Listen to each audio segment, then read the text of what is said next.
Hello, everyone. I hope you are doing great and in the best of your health. So welcome back to the forum again. What are we going to talk about today? Well, in the organization that you function, you often have to make decisions. And many of these decisions could be critical decisions, especially if you're managing a project or if you're managing a team, or if you have to decide which market to enter or whether we should acquire a particular company or we shouldn't. These are all tough decisions to make. You might have your own method of making a decision, but often we find that it's not that easy to follow your own gut feelings. So I'm going to help you with a simple framework which will aid your decision-making process.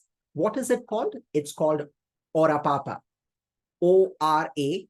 It's an acronym, almost sounds the name of a pet that you would have at your house, but it's not that. It's a very simple yet effective method that would help you in making critical decisions. So let's understand how do we use the ORAPAPA framework. So as I said, ORAPAPA is an acronym. It stands for opportunities, risks, alternatives and improvements, past experience, analysis, people, alignment, and ethics.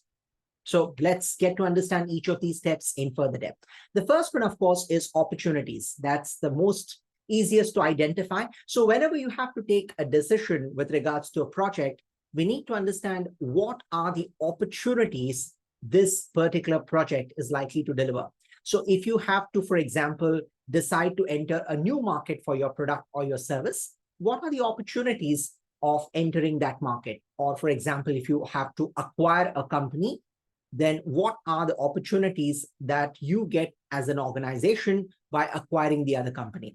So we need to be crystal clear about the opportunities that we have on hand. Perhaps it's a good idea is that when you're thinking about opportunities, jot them down, write them down on a piece of paper so that you're able to think clearly about the opportunities. Not all opportunities are great. Some opportunities might be fantabulous. Some opportunities might be mediocre. But it's always good to put it on a piece of paper so that you're able to assess for your own good. Next, we look at R, which is risks. Now, that's the flip side of opportunities. Just like you can't have a project without opportunities, you cannot have a project without risks. Risks are a part and parcel of business. And as leaders, it is our job to either eliminate a risk wherever we identify it, or if we can't eliminate the risk, then at least we should try and minimize the intensity of risk. Now, we can only minimize the intensity of risk only when we have understood what is the stake, what is the risk that we have to consider in any given project. Now, sometimes the risk could be that you need to pump in a lot of money and you're not sure about the returns on the investments that you're making. Sometimes the risk could be the fact that you are going to set up a factory in an area where the labor might not be easily available. Sometimes the risk might be because of the change in government regulations. It could be anything. So identifying what are the potential risks associated with a project and preparing yourself accordingly is important. Can you always eliminate every risk? Not necessary. But as I said, wherever possible, if you can minimize the intensity, that would be absolutely great. Number 3, and that stands for A, which is alternatives and improvements. Now, what are alternatives and improvements? You need to look for options. You need to look for additional choices in any given project. If we don't go for this, what is the next best plan that we can go for? In simple words, you can also call it your plan B, which could be either a completely different idea or it could be an improvised version of your original plan.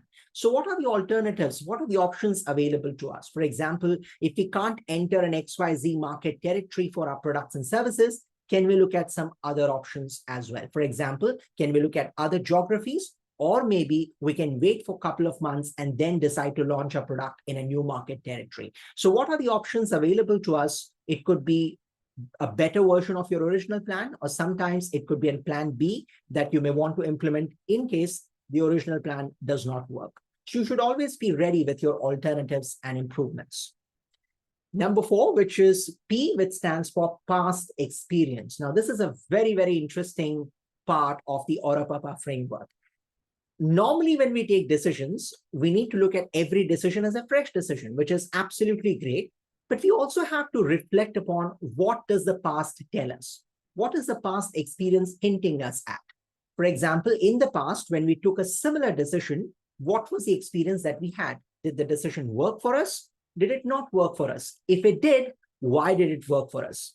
And just in case it didn't, what was the reason for the failure of our decision? Now, the past tells you something about decision-making process that you're following as an individual or even as a team or an organization. And that's a good way to identify what works for you and what doesn't work for you. So it need not always be the holy grail of your reference point, but at least it's an indicative thing which you can use to reflect upon all decisions that you make.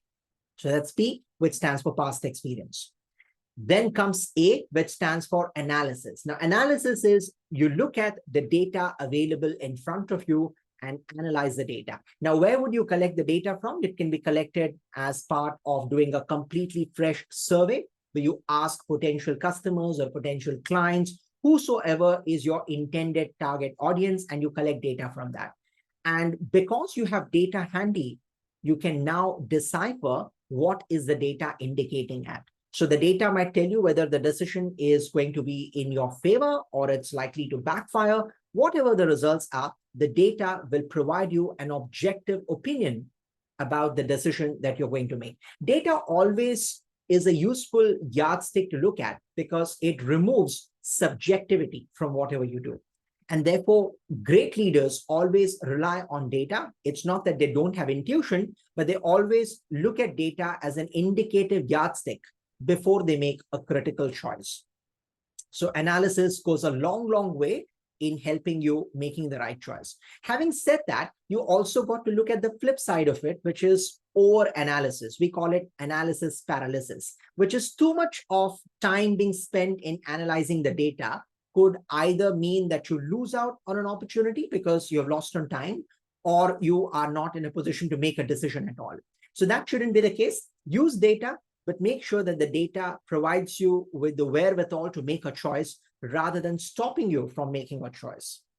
So the importance of analysis can never be discounted. Next comes P, which is people.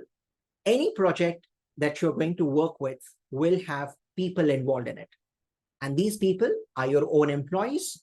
These people could be your potential customers. They could be the world at large. Now, any project that you are going to work on will necessarily impact all these stakeholders. So ask yourself, is my project going to be helpful for people, or is it likely to be detrimental to the interest of the people at large? Now, that's a tough one, but you need to make this assessment before you go ahead with any decision that you make, because ultimately you want people to be happy with the result of your project. So it should work for people, not against them. And that's something which is very, very important from the perspective of ethics that you follow as an organization. And therefore, last but not the least, you look at A, which is alignment and ethics.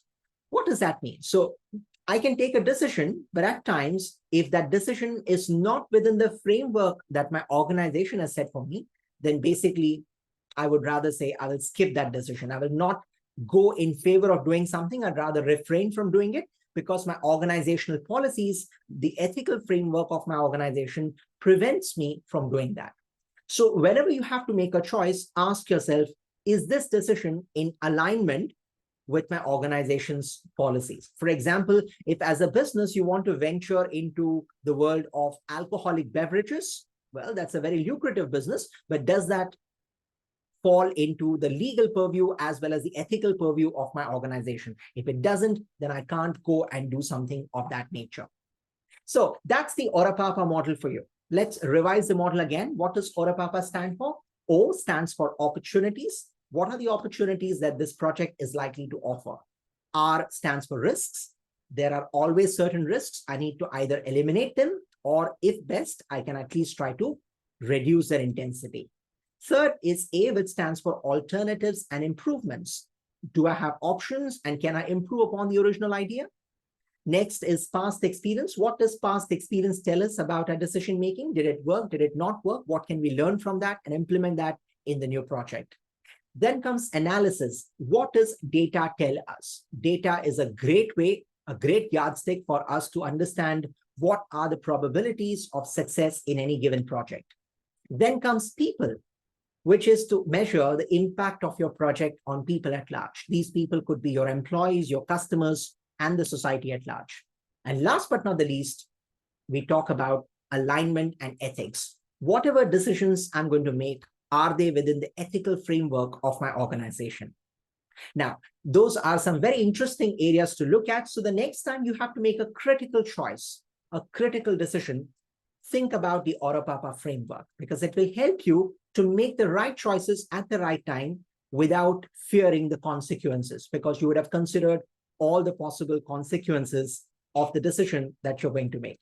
So use the ORAPAPA model the next time you're about to make an important decision, and do let me know how did the model work for you.